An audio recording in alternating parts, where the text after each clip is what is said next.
दुनिया में अलग-अलग कंट्रीज के मौसम विभाग ये क्लेम कर रहे हैं कि 2026 में एक सुपर एल नीनो इवेंट हो सकता है।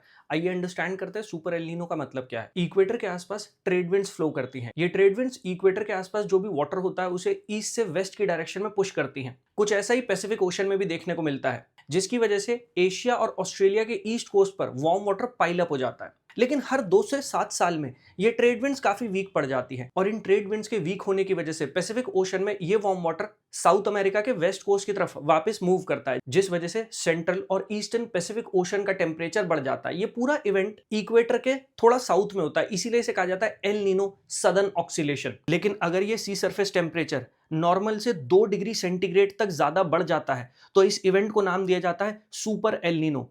आज तक हिस्ट्री में केवल 5 बार super El Nino events witness किए गए हैं और यह कहा जा रहा है कि 2026 में भी एक सुपर एल नीनो इवेंट हो सकता है। इस सुपर एल नीनो इवेंट का इंडिया के ऊपर बहुत नेगेटिव इंपैक्ट पड़ सकता है, क्योंकि एल नीनो ईयर्स में इंडिया में मॉनसून के मंथ्स में रेनफॉल डिक्रीज हो जाती है, जिस वजह से हमारी एग्रीकल्चर प्रोडक्शन एंड प्रोडक्टिविटी भी काफी कम हो जाती है। तो हो सकता है इस साल इंडिया में ड्रॉट जैसी सिचुएशन फेस करनी पड़े। इसके साथ साथ already heat wave events start हो गए। अगर सुपर एल नीनो आती है तो ये हीट वेव इवेंट भी और बढ़ जाएगा और इंडिया में अप्रैल से जून तक आपको ज्यादा दिनों में हीट वेव फेस करनी पड़ेगी। एल नीनो हमेशा से यूपीएससी के लिए एक इंपॉर्टेंट टॉपिक रहा है और इस साल तो super El Nino event predict किया जा रहा है, तो इसको अच्छे से कवर करके जाइएगा। All the best.